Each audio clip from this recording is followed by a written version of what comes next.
Buenas tardes, mi nombre es Laura Luz Arana y bueno, en el seminario del día de hoy vamos a hablar acerca de las infecciones fúngicas sistémicas en los pacientes inmunosuprimidos. Como contenido del seminario vamos a hablar de los objetivos, una introducción acerca de las infecciones fúngicas y de la inmunosupresión, profilaxis en cuanto a estas infecciones fúngicas sistémicas, el tratamiento de ellas, las conclusiones y las perspectivas. Bueno, para empezar, los objetivos son conocer la etiología de los episodios febriles en pacientes con neutropenia, así como la prevalencia de infecciones fúngicas sistémicas, mostrar la evidencia que existe sobre la utilización de profilaxis para las infecciones fúngicas sistémicas en pacientes inmunosuprimidos y mostrar la evidencia que existe acerca del tratamiento para estas mismas enfermedades. Bueno, y pues como definición de la inmunosupresión tenemos 4 grandes palabras que son inhibición de los componentes del sistema inmunológico adaptativo o innato. Esta inhibición se puede dar por muchos factores. Vamos a comentar a continuación algunos. Entonces, tenemos que está la inmunosupresión y puede ser por supresión de las células T. Esto puede ser provocado por nosotros mismos cuando damos agentes quimioterapéuticos o algún otro fármaco, como los inhibidores de la calcineurina. El trasplante, los agentes biológicos y depresión linfocítica. Al igual forma, ciertas enfermedades y ciertos fármacos van a tener depresión en los linfocitos, principalmente en los linfocitos B, en los linfocitos T, en las citocinas, y bueno, esto va a hacer que haya infecciones como bacterias encapsuladas, infecciones intracelulares, como los virus, etc. Los glucocorticoides, que disminuyen la actividad de las células de la inflamación, al igual que la actividad de los macrófagos, el VIH y las enfermedades autoinmunes e inflamatorias. Entonces, como fin de este seminario, nosotros nos vamos a enfocar en los pacientes inmunosuprimidos con alguna enfermedad hematológica que hayan recibido quimioterapia y que se encuentren neutropénicos. Para esto, constantemente el cuerpo y la fisiología del organismo está en constante, digamos, pleito entre los microorganismos y el huésped. Tenemos como microorganismos los virus, las bacterias, los hongos, los protozoarios, y el huésped, bueno, pues se defiende con inmunidad innata y inmunidad adquirida. Al mismo tiempo que nosotros hospitalizamos a un paciente, lo exponemos a muchas situaciones que a lo mejor a veces no nos damos cuenta. Estas situaciones, pues bueno, penetran en piel, empiezan a dañar la flora microbiana, la inmunidad innata, cuando hay sondas urinarias, cuando hay quimioterapia, cuando hay radioterapia, cuando utilizamos glucocorticoides o los mismos IVPs, cuando utilizamos los antibióticos, cuando funciona el catabolismo, pues evidentemente daña toda esta situación. Bueno, entonces para fines prácticos nos vamos a enfocar en las infecciones fúngicas sistémicas más comunes en los pacientes con una enfermedad hematológica que están neutropénicos. Principalmente están las levaduras, que lo más frecuente es Candida, los hongos filamentosos, que el más frecuente es Aspergillus, y los cigomicetos, que puede ser el mucor, los hongos dismórficos, en tercer lugar. Entonces, para categorizar estas infecciones y diagnosticarlas, bueno, la Organización Europea de Tratamiento e Investigación del Cáncer y de la Infección Fúngica Invasiva determinó que existe infección del tejido profundo, fungemia, infecciones fúngicas endémicas, infección fúngica invasiva probable e infección fúngica invasiva posible. Para esto, en la infección del tejido profundo puede haber hongos filamentosos que se diagnostican con una examinación histopatológica con una muestra estéril, al igual que las levaduras de la misma forma. Fungemia, cuando hay hongos filamentosos es lo mismo, pero cuando el paciente tiene datos de respuesta inflamatoria sistémica. Levaduras igual lo mismo, con datos de respuesta inflamatoria sistémica. Cuando se trata de una infección fúngica endémica, si es sistémico pulmonar, se conforma con cultivo del lugar afectado. Cuando es diseminado con hemocultivo positivo o resultado positivo de antígeno de orina o suero. Cuando hay una infección fúngica invasiva probable o posible, se utilizan los criterios mayores y menores que esta misma organización creó, que bueno, es este cuadro. Ahora, la etiología y localización de fiebre en pacientes con neutropenia. A nivel, bueno, internacional, la epidemiología casi siempre es en gram positiva 57%, gram negativa es 41%. Una infección fúngica sistémica sin afección orgánica en 38%, con afección orgánica 33%, los virus en 14% y las micosis superficiales en 5%. En cuanto a la localización, podemos ver que en sangre es el 55%, respiratorio inferior 7%, superior 2%, piel y tejidos blandos 13%, y bueno, las otras de menor porcentaje. La prevalencia de estas infecciones fúngicas, bueno, aspergillus vemos que está en el 60% de estas infecciones, candidiasis 26% y otros hongos filamentosos 14%. Los factores de riesgo para estas enfermedades, bueno, pues son la edad avanzada, la susceptibilidad genética, los factores de preadmisión, como renovación de hogar, sobre todo esto para aspergillus, peso corporal, exposición laboral, EPOC, neutropenia, monocitopenia, análogos de purina, sobrecarga de hierro y ausencia de filtro de aire de máxima eficacia. ¿Cuál es la epidemiología en nuestro hospital? Bueno, pues vemos que de un 100% de todos los hemocultivos y cultivos que se mandan de infecciones de fiebre y neutropenia, vemos que infecciones fúngicas ocupan un 10%, los gram negativos son 20%, gram positivos 23.6% y observen esta cantidad, sin desarrollo 46.2%, que bueno, es una cantidad muy, bueno, un porcentaje muy alto. Y lo anterior, pues vemos que mucormicosis está en 15.7%, criptococcus 5.2% y cándida 78.9%. La pregunta aquí es, ¿dónde queda el aspergillus? Que nos reportan las series internacionales que el porcentaje de aspergillus es casi el 60% en nuestros pacientes. Bueno, pues eso queda como una pregunta. La localización, bueno, no identificado 29%, neumonía 28%, vías urinarias 12% y bueno, se van disminuyendo los porcentajes. Ahora, los patógenos según la enfermedad hematológica maligna. Cuando hay leucemias agudas y linfomas, bueno, vemos que los hongos más comunes son cándida y aspergillus. Cuando no hay neutropenia, bueno, pues Cryptococcus neoformans y aspergillus. Cuando hay mieloma múltiple, cándida y Cryptococcus neoformans. Entonces, el cuerpo de este seminario se basa en dos cosas: en la profilaxis y en el tratamiento de estas infecciones fúngicas en estas características de pacientes. Para analizar la profilaxis nos tenemos que hacer varias preguntas. La primera, ¿quién debe de recibir profilaxis y cuándo? ¿En qué momento del tratamiento? ¿Tratamiento contra levaduras o contra hongos filamentosos? ¿Cuál es el fármaco mejor? ¿La profilaxis reduce el riesgo de infecciones fúngicas sistémicas?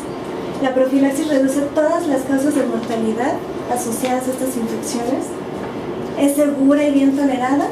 ¿La resistencia se debe de tomar a consideración?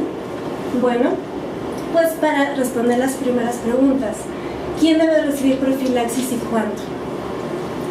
Tenemos que las guías de la ASCO nos dicen que un paciente debe recibir profilaxis antifúngica cuando está recibiendo quimioterapia con espera de neutropenia profunda, menos de 100 neutrófilos por más de 7 días, con riesgo de una infección fúngica sistémica del 6 al 10%. Al contrario de la ITSA, que nos dice que ya que exista una fiebre persistente después de 4 o 7 días, entonces en ese momento le doy profilaxis?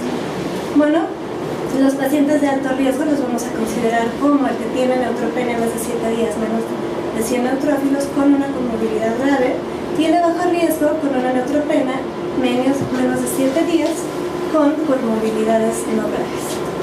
En estos altos riesgos entra, bueno, la profilaxis contra cándida, contra aspergillus, secundaria con voriconazol, y bajo riesgo no recomendada cuando la neutropenia no durara menos de 7 días. La profilaxis reduce el riesgo de infecciones fúngicas sistémicas.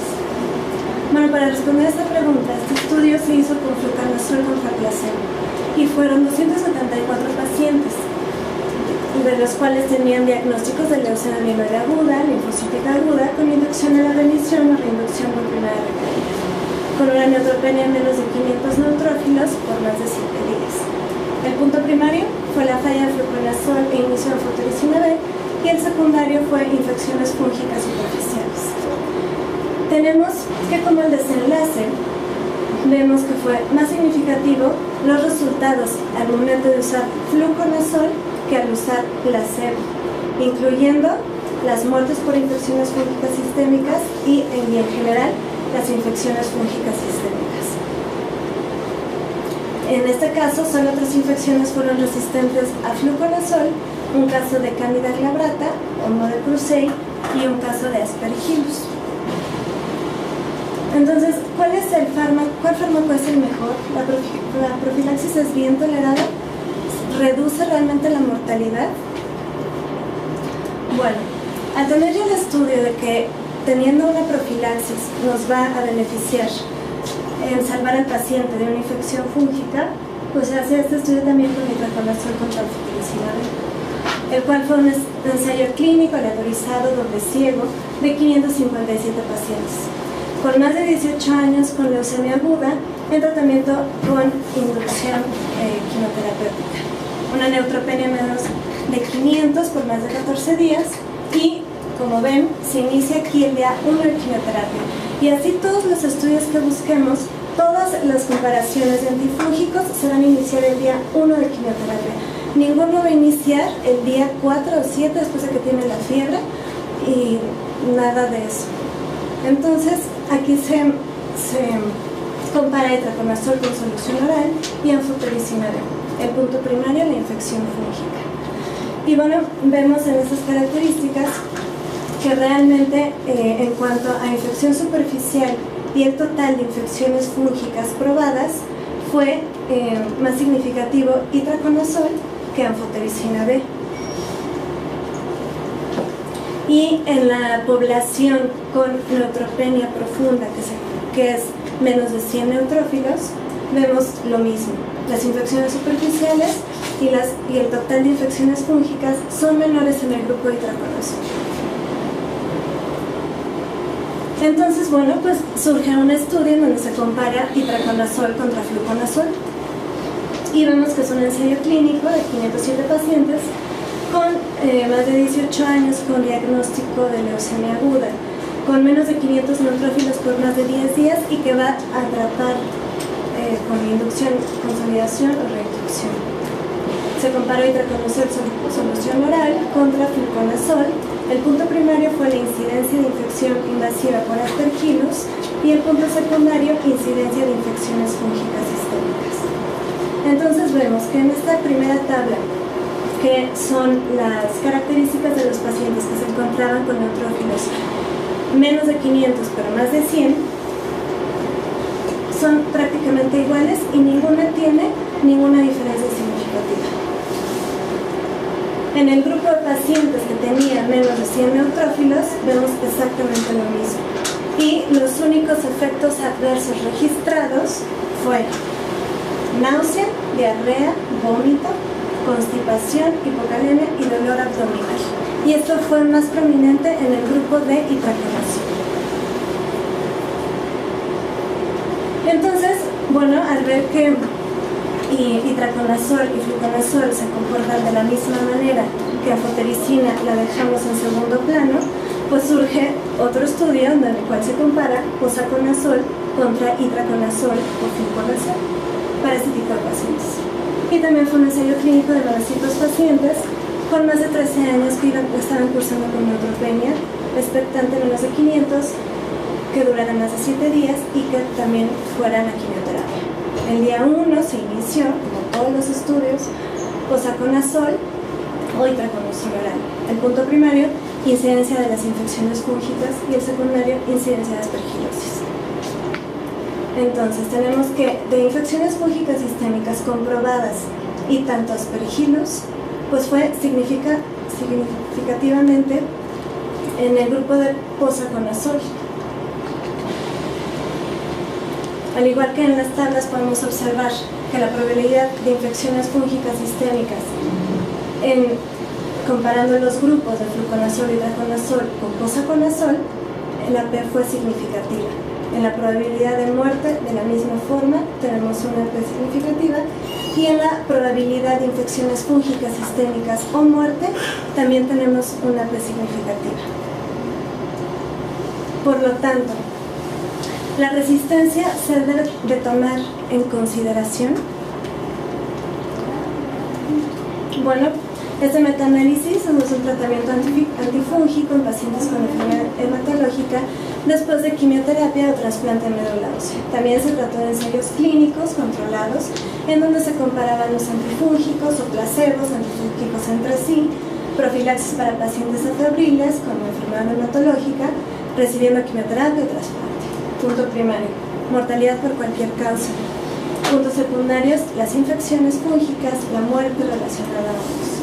Bueno, son los 64 ensayos que se analizaron con estos antifúngicos, y bueno, nos vuelve a mostrar aquí que la mortalidad con profilaxis se disminuye, que el fluconazol contra itraconazol no hay evidencia significativa para muerte o infecciones fúngicas, que el fluconazol contra anfotericina B tampoco hay una diferencia significativa para muerte, y el fluconazol sí reduce la incidencia de infecciones fúngicas sistémicas.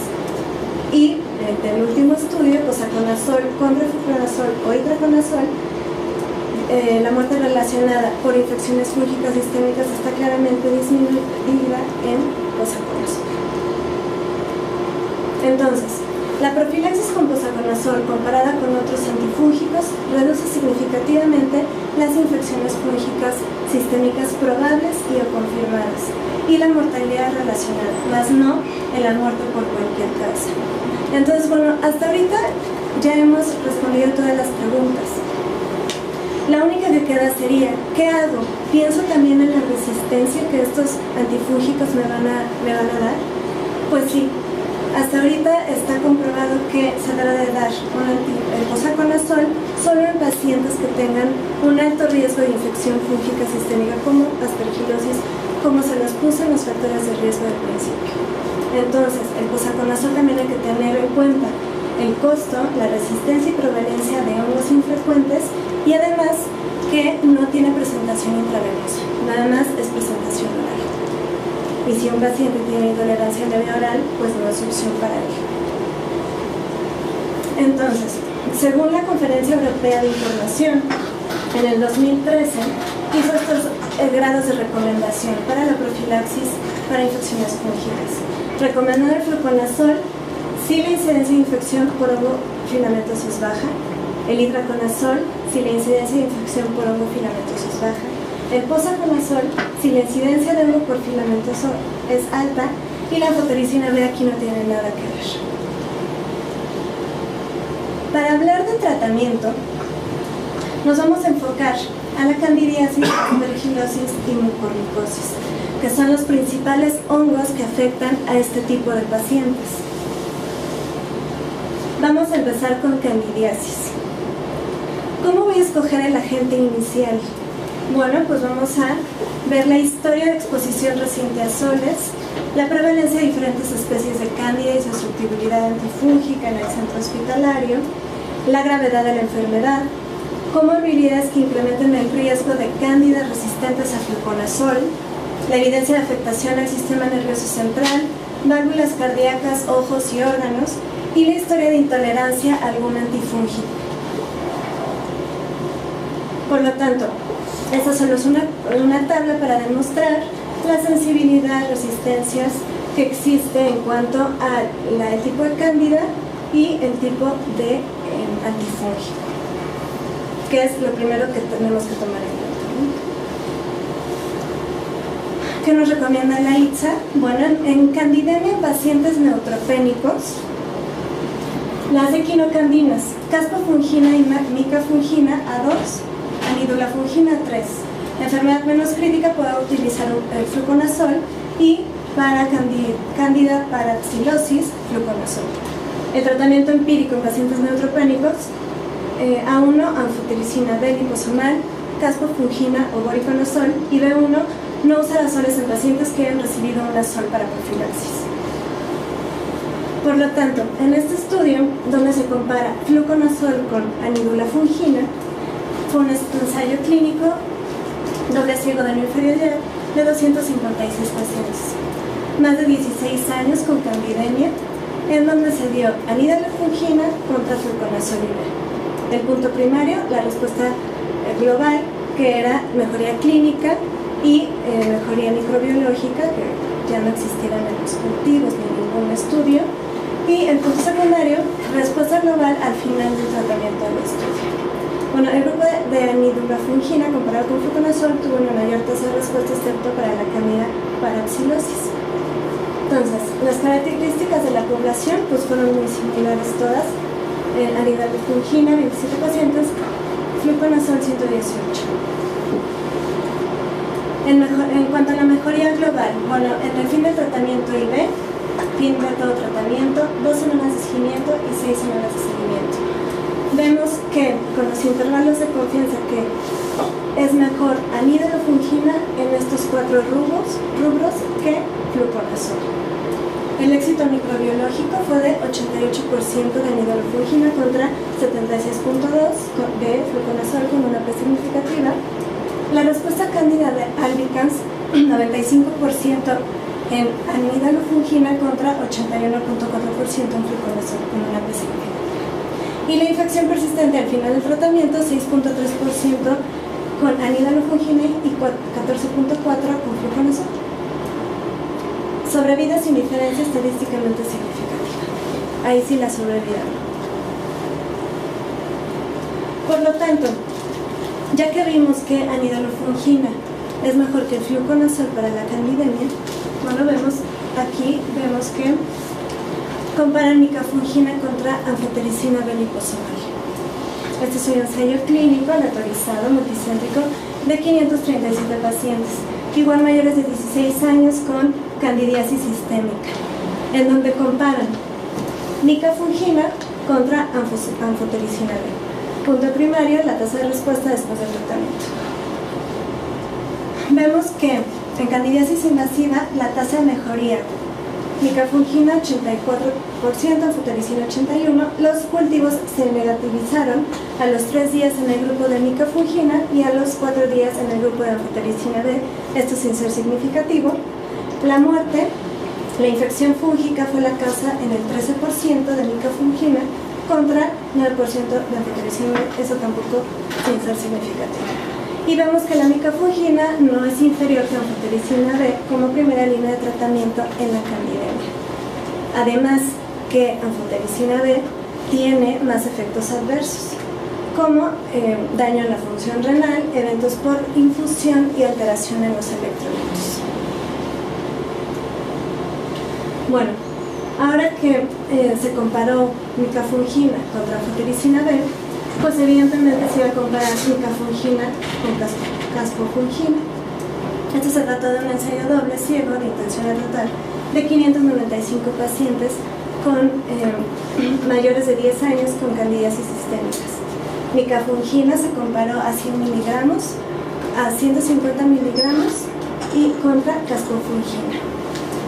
Y el punto primario de igual forma era la mejoría clínica y microbiológica. Y bueno, entonces vemos que en los grupos de micafungina de 100 miligramos y de 150 miligramos, a comparación con caspofungina, no hubo ninguna diferencia Y en la mortalidad tampoco, no hubo diferencia significativa en la sobrevida entre caspofungina y micafungina de 100 miligramos, con su no significativa, y 150 miligramos de igual forma. La erradicación de cándida fue con una P de 0.18 de micafungina 100 miligramos contra caspofungina y una P de 0.16 de micafungina de 150 miligramos contra caspofungina. Y bueno, y en este metaanálisis, donde ven el impacto en las estrategias de tratamiento en candidemia y candidiasis invasiva, también fueron estudios aleatorizados comparando el tratamiento de candidemia y candidiasis invasiva. El punto primario fue la mortalidad de los 30 días y el punto secundario la mejoría clínica y microbiológica. Fueron 9 ensayos clínicos en donde estuvieron 1915 pacientes, en donde se encontró estas especies de cándida. El Apache de estos pacientes, el Apache 2, fue de 14.9 puntos y podemos ver que 1492 de estos 1915 tenían un catéter venoso central. Vemos que la Candida tropicalis aumentó la mortalidad con una P significativa. La Candida parapsilosis disminuyó la mortalidad. Las equinocandinas dieron mayor sobrevida a este grupo de pacientes y el retiro del catéter venoso central en cualquier momento del tratamiento mejoró la sobrevida o disminuyó la mortalidad, al igual que las equinocandinas. Entonces, de la misma forma, la recomendación que nos da la Conferencia Europea de Información es que micafungina y caspofungina se pueden dar después de anidalofungina y anfotericina B-liposomal.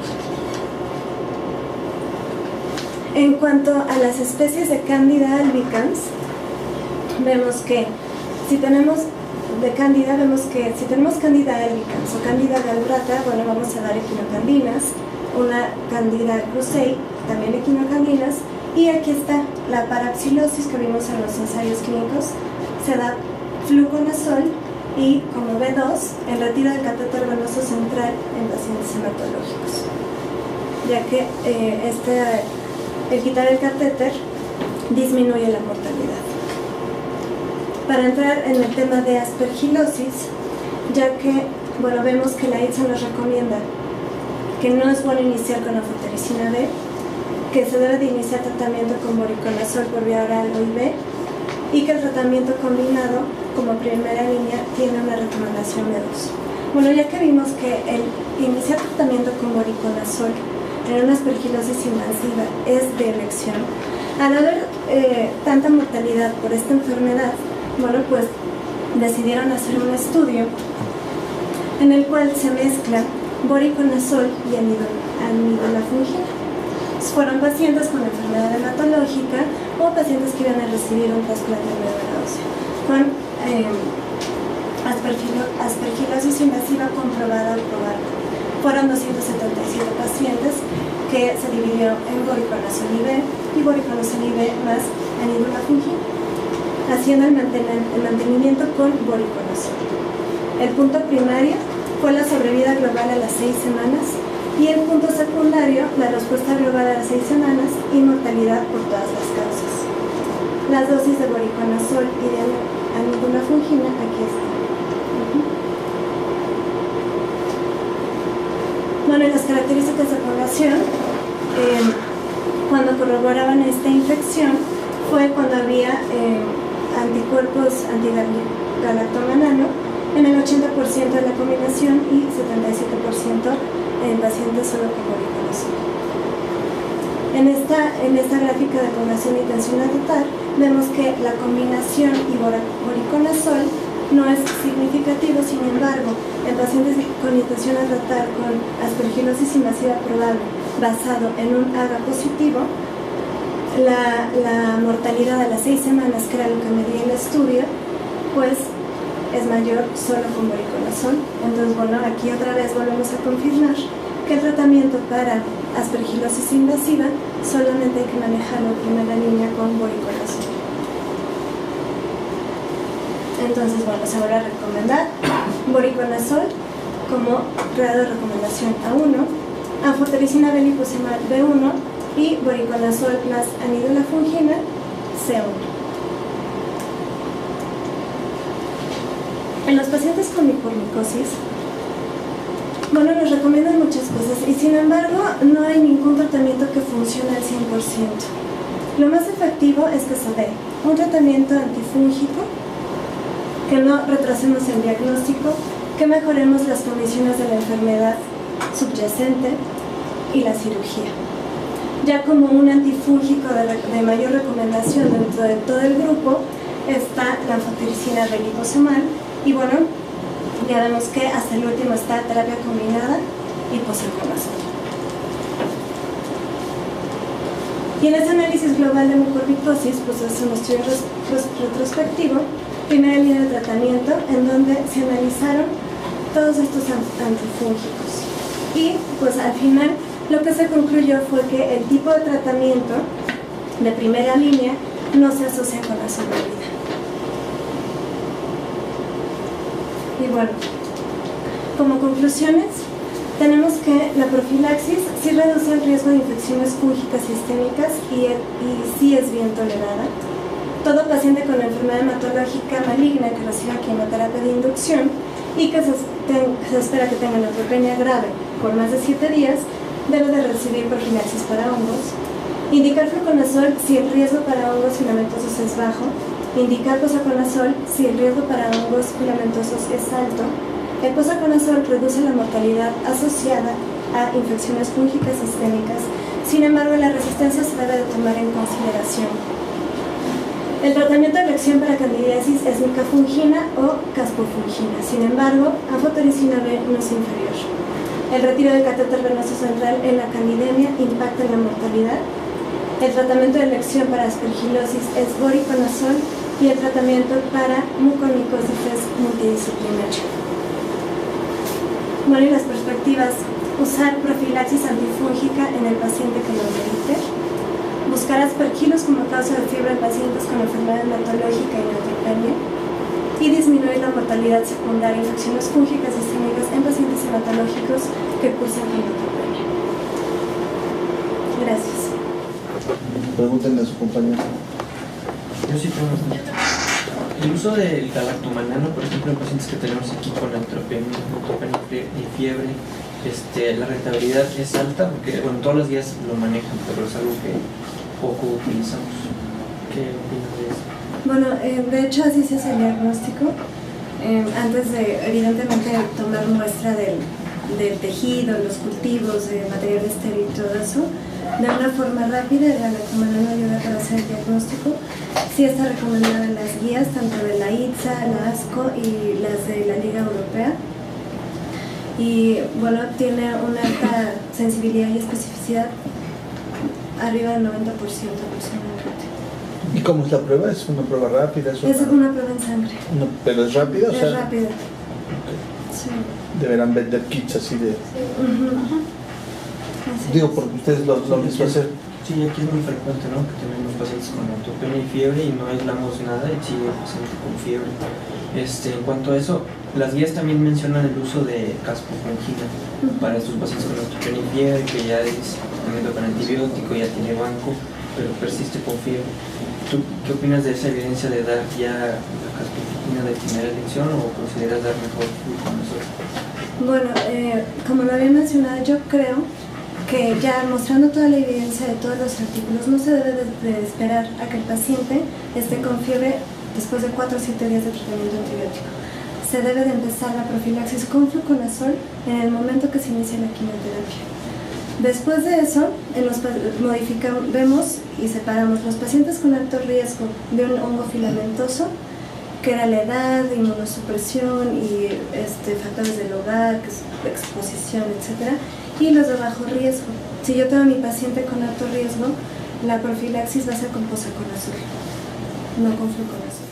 Puede ser el mucor, los hongos dismórficos, en tercer lugar. Entonces, para categorizar estas infecciones y diagnosticarlas, Bueno, la Organización Europea de Trasplante, de Tratamiento e Investigación del Cáncer y de la Infección Fúngica Invasiva determinó que existe infección del tejido profundo, fungemia, infecciones fúngicas endémicas, infección fúngica invasiva probable e infección fúngica invasiva posible.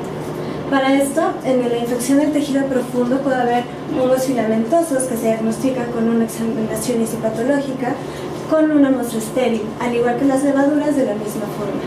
Fungemia, cuando hay hongos filamentosos es lo mismo, pero cuando el paciente tiene datos de respuesta inflamatoria sistémica. Levaduras, igual lo mismo, con datos de respuesta inflamatoria sistémica. Cuando se trata de una infección fúngica endémica, si es sistémico. Buenas tardes, mi nombre es Laura Luz Arana y bueno, en el seminario del día de hoy vamos a hablar acerca de las infecciones fúngicas sistémicas en los pacientes inmunosuprimidos. Como contenido del seminario vamos a hablar de los objetivos, una introducción acerca de las infecciones fúngicas y de la inmunosupresión, profilaxis en cuanto a estas infecciones fúngicas sistémicas, el tratamiento de ellas, las conclusiones y las perspectivas.